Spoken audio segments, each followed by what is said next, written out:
원인이 뭐였느냐? 그냥 자연스러운 기상이변이 아니고 바알신 때문에 하나님이 진노하셔서 하늘을 닫아버린 것입니다. 시대마다 보면은 하나님의 진노를 사는 그런 죄가 있는데 바로 이 시대의 동성애가 그런 죄라고 여겨집니다. 우리 총회 차원에서 대책을 세우라고 해서 총회장님이 일을 맡겨주셔가지고 우리 의원들과 9개월 동안 열심히 일을 했습니다. 제가 원래 이런 일에 신경을 별로 안 쓰는데 군대 가면은 이 보직을 잘 받아야 됩니다. 사회에서 잘 나간 사람도 취사병이 되면은 부엌에서 일을 해야 돼요. 그런데 동성이 이걸 계속 연구하면서 하다 보니까 이것은 교회 봉사라 말하면은 화장실 청소나 똑같아요. 근데 청소를 안 하면 또 안 되는 거예요. 온 전체가 냄새가 나니까. 그래서 하여튼 열심히 사명감을 가지고 했습니다. 연구한 결과가 동성애는 여러 가지로 피해를 줘요. 백해무익이에요. 첫째, 신앙을 병들게 하고, 그 다음에 가정 병들게 하고, 또 성경의 권위를 무너뜨리고, 교회를 쇠락하게 만듭니다. 에이즈 확산의 주범입니다. 사람 수명이 단축이 되고 정신 건강에 심각한 해를 끼칩니다. 거짓 사상에 속게 됩니다. 나라의 장래가 어둡게 됩니다. 그리고 결과적으로는 하나님 나라를 대적하는 적그리스도의 형태를 보이더라는 것입니다. 바알신은 쾌락과 탐욕의 신인 것입니다. 그 바알신 때문에 하나님이 진노해서 큰 재앙을 내린 것처럼 바로 이 동성애, 이게 바로 바알신과 같은 거예요. 이건 오래전부터 있어 왔습니다. 소도마이트, 이게 동성이라는 뜻 아닙니까? 동성애가 소도마이트거든요. 소돔 시대 때부터 있었던 거예요. 신압 시대 때 많이 있었고 중세 시대도 많이 있었고 우리나라에도 많이 있었습니다. 그런데 지금에 와서 이 동성애가 아주 폭발적으로 퍼졌어요. 10년 전 자료를 보니까 전 세계적으로 동성애 인구가 4만 명이라는 거예요. 그들이 1년에 지출하는 그런 돈이 얼마냐? 3조 달러라고 하는 것입니다. 그러니까 사업을 잘하려면 이 핑크머니를 잡아야 한다는 말이 나올 정도로 전 세계적으로 동성애가 이렇게 많이 퍼졌어요. 저는 이런 현상을 보면서 이 동성애란 죄야말로 인류 역사의 종언을 알리는 죄악이다, 이렇게 결론을 지을 수밖에 없었습니다. 그런데 언제부터인가 이 동성애자들이 아주 당당해지고 떳떳해진 것을 볼 수가 있습니다. 아주 자기들의 세상에 온 것처럼 분위기가 아주 활발해졌어요. 왜 이런 현상이 나왔느냐? 동성애는 단순히 윤리적인 죄뿐만이 아니라 사상으로 무장됐기 때문인 것입니다. 사실은 동성애보다도 더 무서운 것은 동성애 사상이에요. 동성애자들은 스스로 부끄러워합니다. 자기가 빠져나오고 싶어요. 근데 사상으로 무장해버렸기 때문에 이게 어마어마한 그런 세력을 가지면서 확산이 되고 있는 것입니다. 조금만 우리 관심을 갖고 추적해보면은 이 동성애 사상이 어떻게 태동이 되고 발전이 되고 확산이 됐는가 하는 것을 금방 알 수가 있습니다. 제가 이런 공부를 잘 안 하는데 위원장을 바꿔보니까 할 수 없이 공부를 한 거예요. 전문적으로 공부하시는 분도 계실 것인데 제가 지금까지 밝히기로는 동성애 사상이 어떻게 연유가 됐느냐, 굉장히 뿌리가 깊습니다. 동성애 사상의 태동이 되도록 철학적인 기반을 만든 중요한 세 사람이 있어요. 첫째가 니체, 그 다음 마르크스, 그 다음 프로이드, 이 세 사람입니다.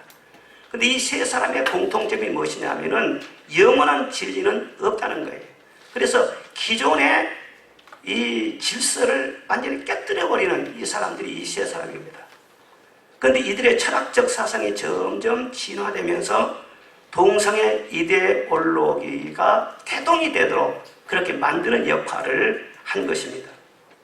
그래서 동성애 사상을 만드는데 결정적인 역할을 한 사람이 누구냐 하면은 독일의 빌헬름 라이히라는 사람입니다.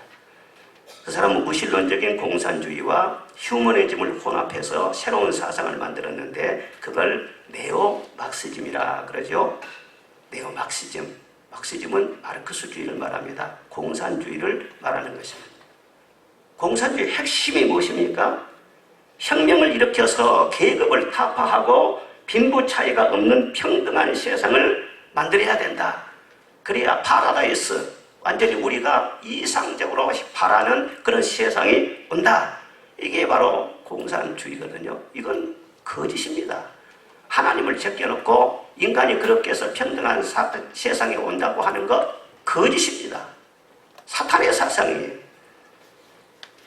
그래서 이 공산주의가 70년 만에 완전히 실패로 끝나지 않습니까?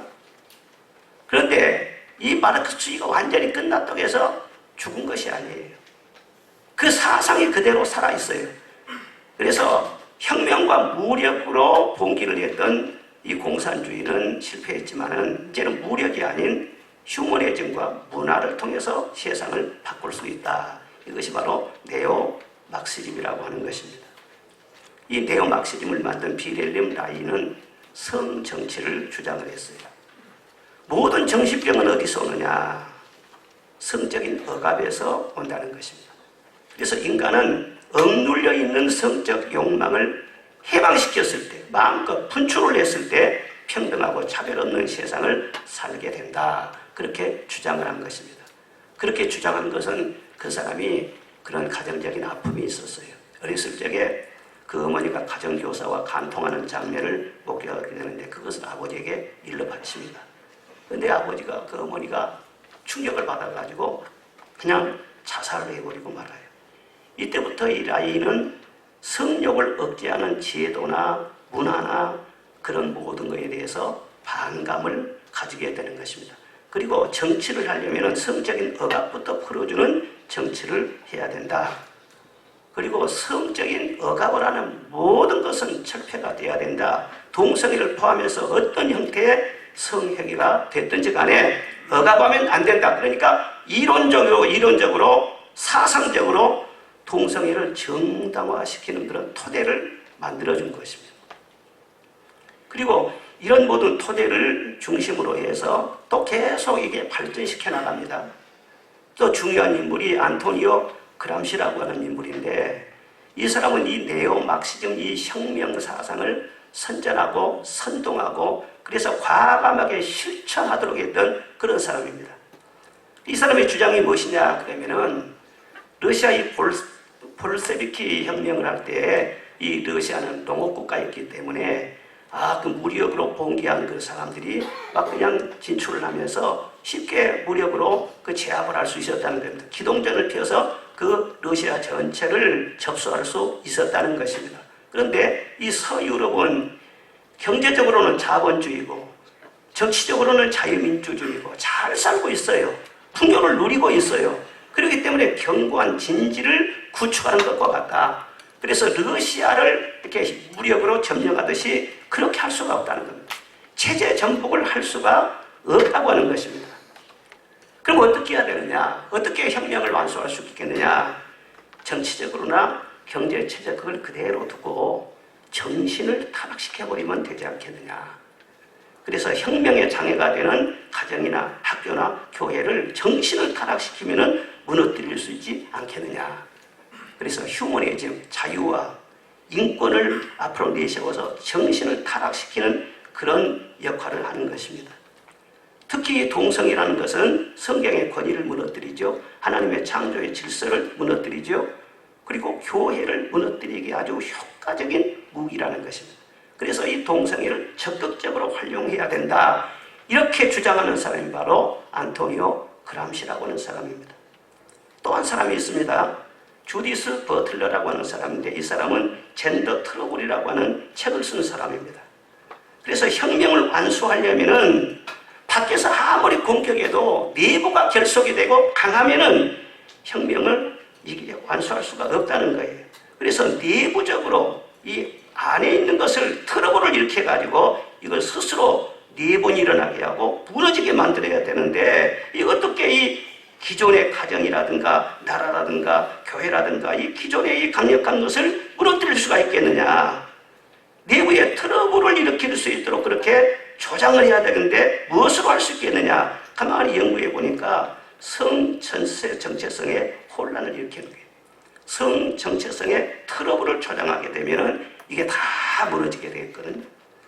그래서 이 사람이 책을 쓰면서 여성주의, 레즈비언, 게이, 퀴어 이런 용어를 전부 다 나열하면서